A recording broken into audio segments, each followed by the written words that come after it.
بسم اللہ الرحمن الرحیم نحمدہ ونصلی علی رسولہ الکریم اما بعد۔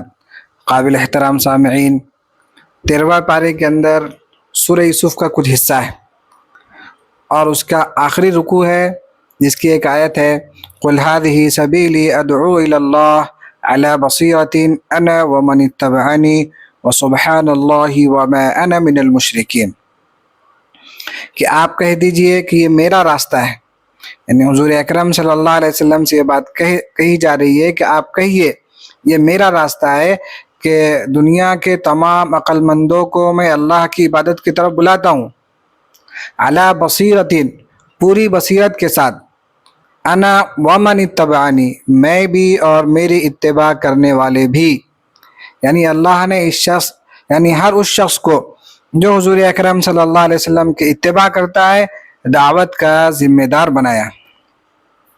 پھر آگے ایک آیت ہے جو بڑی ہی اہم آیت ہے کہ ان اللہ لا یغیر ما بقوم حتی یغیروا ما بانفسہم، کہ اللہ تعالیٰ کسی قوم کی حالت نہیں بدلتے جب تک کہ وہ خود اپنی حالت نہ بدلے، یعنی جب کسی قوم کی اکثریت اپنے اعمال کو درست نہیں کرتی اور اکثر افراد کی نیت خراب ہو جاتی ہے تو قوم کو تنزلی ملتی ہے۔ اللہ حالات جب بدلیں گے جب قوم اپنے آپ کو خود بدلے۔ آگے اللہ کی یاد ایک ایسی چیز ہے جس سے روح کو تقویت ملتی ہے، روحانی سکون ملتا ہے۔ آگے فرمایا الذین آمنوا وتطمئن قلوبهم بذکر اللہ، جو لوگ ایمان لائے اللہ کی یاد سے ان کو دلوں کو سکون ملتا ہے۔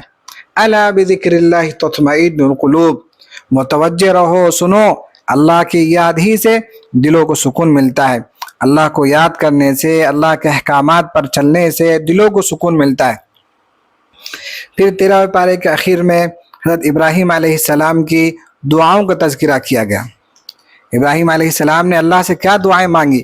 ابراہیم علیہ السلام نے ایک دعا مانگی اللہ سے کہ رب اجعل ھذا البلد آمنا، کہ اے اللہ اس شہر کو امن کی جگہ بنا دیجئے، اور آگے دعا مانگی وَبَنِيَّ أَن نَعْبُدَ الْأَصْنَامَ، اور مجھ کو بھی اور میری اولاد کو بھی بت پرستی سے بچانا، یعنی اے اللہ جس طرح آپ نے مجھ کو بچایا میری اولاد کو بھی بچا۔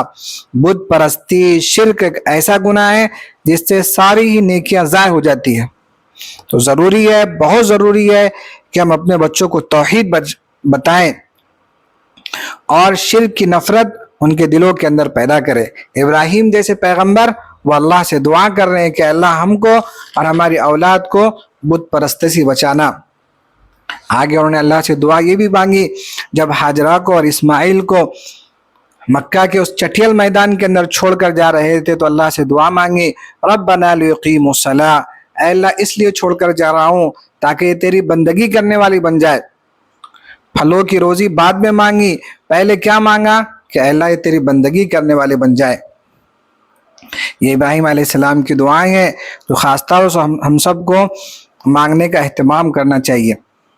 آگے فرمایا وَلَا تَحْسَبَنَّ اللَّهَ غَافِلًا عَمَّا يَعْمَلُ الظَّالِمُونَ، ظالم اللہ کو غافل نہ سمجھے کہ اللہ تعالیٰ دنیا میں ان کو مہلت دیتا ہے، انما یؤخرهم لیوم تشخص فیہ الابصار، کہ اللہ نے ان کو مہلت دی ہے اس دن تک جس دن آنکھیں پھٹی کی پھٹی رہ جائے گی۔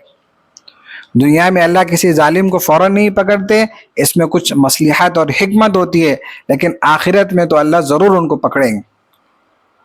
پھر 14واں پارے کی پہلی آیت ہے جس میں فرمایا گیا کہ ربما یود الذین کفروا لو کانوا مسلمین، کافر بار بار تمنا کریں گے کاش ہم مسلمان ہوتے۔ کب؟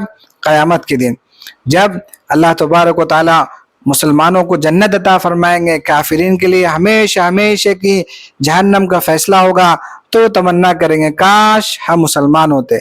آج عقل سے کام نہیں لے رہے ہیں اور کل قیامت کے دن اسلام نہیں لانے کی وجہ سے پچھتائیں گے، اور ان کو سوائے پچھتاوے اور حسرت کے کچھ ملے گا نہیں۔ آگے فرمایا کہ اِنَّا نَحْنُ نَزَّلْنَا الذِّكْرَ وَإِنَّا لَهُ لَحَافِظُونَ، کہ ہم نے اس قرآن کو نازل کیا اور ہم اس کی حفاظت کریں گے۔ کسی کی کیا مجال ہے کہ وہ اس قرآن کو مٹا سکے؟ قرآن کی حفاظت کا ایک ظاہری سبب اللہ نے یہ رکھا کہ کروڑوں حفاظ ہیں جن کے سینوں میں اللہ نے اس قرآن کو محفوظ کر دیا۔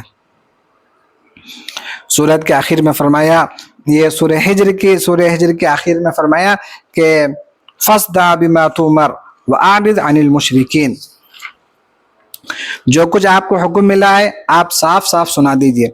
3 साल तक आप सल्लल्लाहु अलैहि वसल्लम ने चुपके लोगों को दीन की तरफ बुलाया। फिर इसके बाद अलल ऐलान अल्लाह का हुक्म आया कि अब सबको साफ साफ कह दीजिए, मुशरिकीन से एराज कीजिए, उनकी शरारतें आपको कोई नुकसान नहीं पहुंचाएगी, उनको नजरअंदाज कर दीजिए, आपका मजाक उड़ाने वालों के लिए हम काफी है। इन्ना कफैना कल मुस्ताहज़ीन। फिर जब हुज़ूर अकरम सल्लल्लाहु अलैहि वसल्लम लोगों को अल्लाह की तरफ बुलाते थे तो लोग आपको तरह तरह की बातें कहा करते थे, जिसकी वजह से आप अपने दिल में उसको तंगी महसूस करते थे। उसी का अल्लाह ने तज़किरा फरमाया, वलक़द नअलमु अन्नक यज़ीक़ु सद्रुक बिमा यक़ूलून, हमें मालूम है कि उनकी बातों से आपका दिल तंग होता है। एक आदमी अगर कोई उसको बुरा भला कहे तो यकीनन उसके दिल के अंदर तंगी आती है। इलाज क्या है? अल्लाह ने फरमाया, फसब्बिह बिहम्दि रब्बिक, आप अपने रब की तस्बीह और तमहीद बयान करते रहिए, यानी सुबहान अल्लाह व बिहम्दिही सुबहान अल्लाहिल अज़ीम कहते रहिए। जिक्र ऐसी चीज है जिससे दिल को इत्मीनान मिलता है। आगे फरमाया, वकुम मिनस साजिदीन, सजदा करते रहिए, वअबुद रब्बक हत्ता यातिकल यकीन, जब तक मौत नहीं आती जब तक इबादत के अंदर लगे रहिए। इबादत हमको कब तक करना है?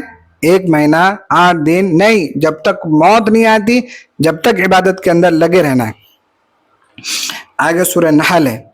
सूरह नहल में नेमतों का बयान है कि शुरू रुकू में कहा कि बाद जानवर है जिसका तुम गोश्त खाते हो, उन पर सवारियां करते हो, ये अल्लाह की नेमतें हैं, ये अल्लाह की नेमतों पर शुक्र अदा करना चाहिए। आगे इसी दूसरे रुकू में फरमाया कि वाइन तउद्दू निअमतल्लाहि ला तुहसूहा, अगर तुम अल्लाह की नेमतों को गिनना चाहो तो गिन नहीं सकते। इतनी नेमतें अल्लाह ने हर इंसान को दी है, ज़ाहिरी नेमतें, बातिनी नेमतें, बहुत सारी नेमतें अल्लाह ने इंसान को दी है। आगे शहद का भी जिक्र किया गया, फीही शिफाउल लिन्नास, कि शहद में अल्लाह ने लोगों के लिए शिफा रखी है। आप सल्लल्लाहु अलैहि वसल्लम का मामूल था गर्मी और सर्दी हर मौसम में शहद का इस्तेमाल किया करते थे। फिर आगे इसी पारे के अंदर अरबों के अंदर एक अखलाकी बुराई थी, उसका बयान है कि वो लड़कियों को जो है वो ऐब समझते थे। वइज़ा बुश्शिरा अहदुहुम बिल उन्सा ज़ल्ला वजहुहु मुस्वद्दन वहुव कज़ीम, जब लड़की की कोई खुशखबरी उनको सुनाई जाती है उनका चेहरा सियाह पड़ जाता, गमगीन घुटता अपने दिल के अंदर। तो लड़की की पैदाइश पर अफसोस करना ये काफिरीन का तरीका है। बेटी ये अल्लाह की रहमत है, जहन्नम से आड़ का जरिया, जन्नत में ले जाने का सबब है। अगर बेटी ऐब होती तो अल्लाह तबारक व तआला हुजूर अकरम सल्लल्लाहु अलैहि वसल्लम को 4 बेटियां अता ना करता, चाहे बेटा हो चाहे बेटी हो, ये अल्लाह तबारक व तआला की अता है, ये गिफ्ट है।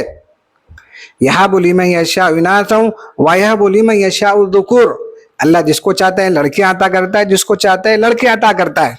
जो भी औलाद हो इस पर अल्लाह का शुक्र अदा करना चाहिए, उन लड़के और लड़की के अंदर कोई फ़र्क नहीं करना चाहिए।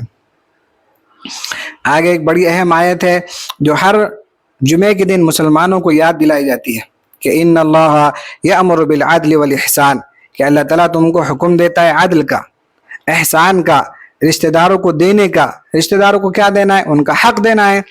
आगे अल्लाह ताला वयन्हा अनिल फहशाई वल मुनकर, बेहयाई से, बुराई से, गुनाह से और जुल्म से अल्लाह ताला तुमको मना करता है। ये छोटी सी आयत है जिसमें कुरानी तालीम का खुलासा अल्लाह तबारक व तआला ने बयान किया। फिर आगे एक बात ये भी है, अगर किसी को कलमे कुफ्र ज़बरदस्ती कहने के लिए अगर कहा जाए तो 2 बातों का इख्तियार है, एक है अजीमत, दूसरे है रुखसत। अजीमत ये है कि कलमे कुफ्र ना कहे, अपनी जान दे दे, शहादत का मकाम मिलेगा। और दूसरा रुखसत, अगर कोई ज़बरदस्ती कलमे कुफ्र कहे और दिल ईमान के ऊपर मुतमईन है तो कलमे कुफ्र कह सकते हैं। आगे मन कफर बिल्लाहि मिन बाद ईमान इल्ला मन उकरिहा व क़ल्बुहु मुतमइन्नुन बिल ईमान, इस आयत में इसी को जो है वो बताया गया। आगे हज़रत इब्राहीम अलैहिस्सलाम के बारे में कहा गया पारे के आखिर में, इन्ना इब्राहीम कान उम्मत, इब्राहीम एक उम्मत थे, उनके तरीक़े की इत्तिबा कीजिए और लोगों को अल्लाह की तरफ बुलाइए हिकमत के साथ। उदउ इला सबील रब्बिका बिल हिकमति वल मौइज़तिल हसना, حکمت کے ساتھ لوگوں کو اللہ کی طرف بلائیے اور اچھی نصیحت کے ذریعے سے مناسب وقت میں اچھی سے اچھی بات کہو اور لوگوں کو اللہ کی طرف بلاؤ۔ اللہ سے دعا اللہ تعالی ہم سب کو قرآن کا فہم عطا فرمائے اور قرآن کے مطابق زندگی گزارنے کی توفیق عطا فرمائے۔ آمین۔ وآخر دعوانا الحمد للہ رب العالمین۔